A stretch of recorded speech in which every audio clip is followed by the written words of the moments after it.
Finally, umabot na rin sa main dancer ng SB19 ang Gento Challenge. Mapapa o to the M to the G ka na lang talaga sa kaldag ng gwapong si Ken nang sayawin nito ang Gento Challenge nila na ibinahagi lamang nito ngayong araw sa kanilang TikTok account.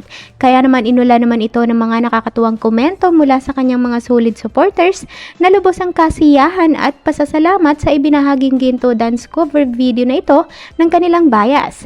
Watch this!